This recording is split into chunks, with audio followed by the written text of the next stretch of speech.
फरमाते हैं कि मैं ना मजदूर लेने गया, बगदाद के चौक में मजदूर बैठे होते थे, तो मेरी उन मजदूरों में से ना एक नौजवान बच्चे पे नजर पड़ी।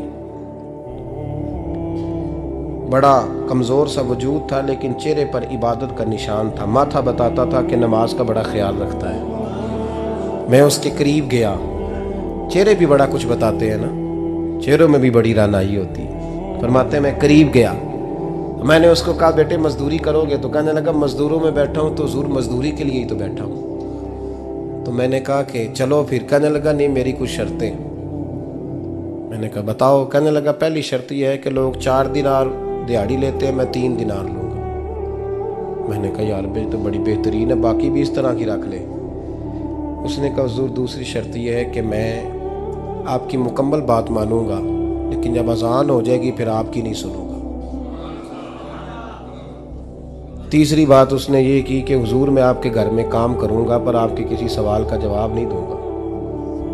कहते मैंने कहा यार तू बड़ा अजीब है, शर्तें तो मालिकों की होती हैं। कहने लगा जी बहरहाल मैं शर्तें लगा के जाता हूँ। फरमाते हैं मैं उसे घर ले आया, काम मैंने उसको बताया, तो जो काम मजदूर सारे दिन में करता है ना उसने 2 घंटे में ही कर दिया। हमारे मजदूर सिगरेट पीने में भी तो आधा घंटा लगाते हैं, वो चाय पीने जाएं तो पौना घंटा वहाँ। उनको भी तो दयानतदारी करनी चाहिए कि नहीं करनी चाहिए? ने मुआहदा किया है ना जी, तो पूरा उतरना चाहिए ना। कहते 2 घंटे में। अब काम जब बंदा शुरू कराता है तो काम और निकल आता है। कहते काम मैंने उसको और बता दिया, वो करने लगा। उसने मिट्टी निकाल के रखी थी बाहर रास्ते में, तो अजान हो गई जोर की।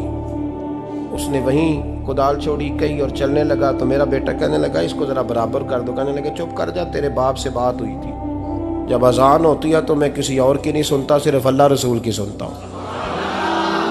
कहते हो मस्जिद चला गया, नमाज पढ़ के आया तो दोपहर का वक्त था। मेरी बीबी कहने लगी इसको को खाना खा ले। कहते हमने कहा खाना खा लो, तो कहने लगा मैंने रोज़ा रखा हुआ, रमज़ान भी नहीं था, नफली रोज़ा रखा हुआ। फरमाते हैं शाम हुई, मैंने 3 दिनार दिए, तो मैंने कहा तेरा नाम क्या है? कहने लगा मैंने आपसे कहा था मैं किसी सवाल का जवाब नहीं दूंगा। कहते वो चला गया। अगले दिन मैं फिर लेने गया उसे, काम कुछ और निकल आए, तो लोगों ने बताया वो सिर्फ हफ्ते वाले दिन आता है। मैंने कहा क्यों? कहने लगे जी वो कहता है मेरा हफ्ते का खर्चा 3 दिनार है, जब 3 दिनार कमा लेता हूँ तो बाकी सारा टाइम अल्लाह रसूल की जिक्र में गुजार दिया करता हूँ। फरमाते हैं जी अगले हफ्ते मैं फिर लेने गया, मैंने पूरा हफ्ता इंतज़ार किया कि काम उसी से कराना है। मैं जब गया तो मैंने कहा चलो। कहने लगा मेरी शर्तें याद है ना? और मैंने कहा याद है भाई, साथ चल। फरमाते हैं काम कराया, 2-3 हफ्ते वो आता रहा। एक हफ्ते में गया तो लोगों ने कहा हुजूर आज नहीं आया। क्यों? कहने लगे बीमार हो गए। कहाँ घर है? कहने लगे बगदाद के कब्रिस्तान के पीछे जो कच्ची आबादी है उसमें रहता है। फरमाते मैं गया, दरवाजे पे दस्तक दी तो कहने लगा हुजूर आप हैं? दरवाज़ा खुला है, आ जाइए।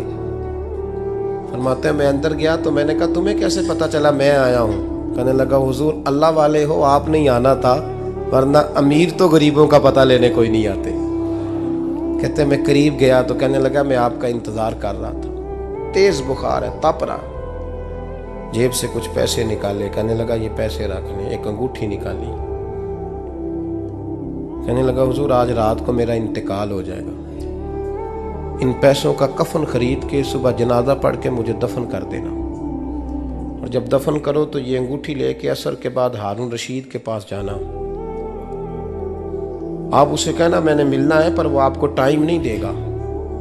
आप उसको आवाज़ दीजिएगा कि तेरी एक अमानत है मेरे पास, फिर वो आपसे मिलेगा तो अंगूठी दे दें, फिर आप मेरी तरफ से फारिग हैं।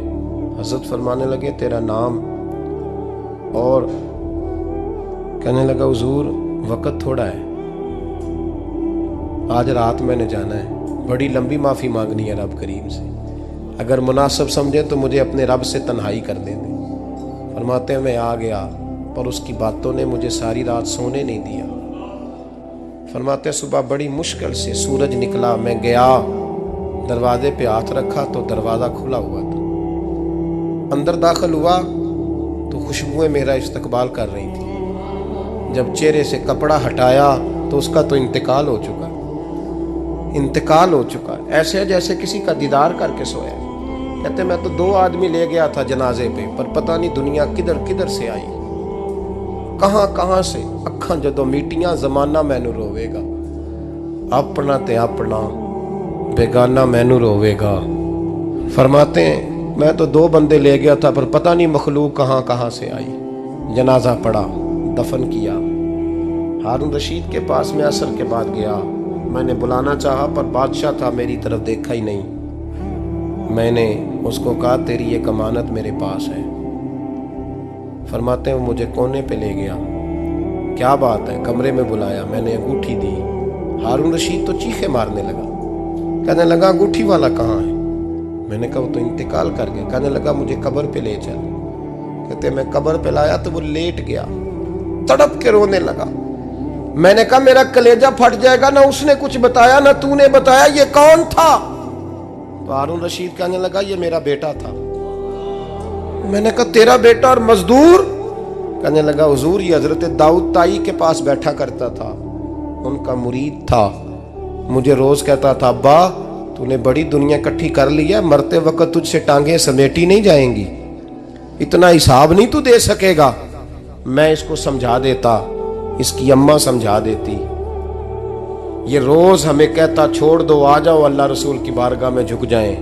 हम समझ। एक दिन ये चला गया, कहने लगा फिर तुम्हारा रास्ता और है और मेरा रास्ता और है। ये सोने की अंगूठी गलती से इसके पास रह गई, गलती से हीरे की अंगूठी चली गई। कहने लगा देखो मेरे बेटे ने आज वो भी वापस कर दी है। फिर तड़प के कहने लगा हारून रशीद था तो ये मेरा बेटा, पर मेरा मुर्शद निकला, मेरा पीर निकला। भाई जिंदगी तो बड़ी थोड़ी है ना। बाबा साहब ने कहा था उठ फरीदा सुत्या, और दाढ़ी आ गया ही पूर, अग्गा नेड़े आ गया ही, पिछा रह गया ही दूर।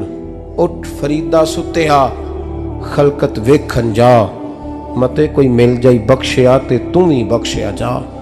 उठ फरीदा सुत्या झाड़ू दे मसीत, तू सुते रब जागदा, तेरी डाडे नाल परीत। मेरा रब हमें भी अपनी बारगाह में कबूल फरमा।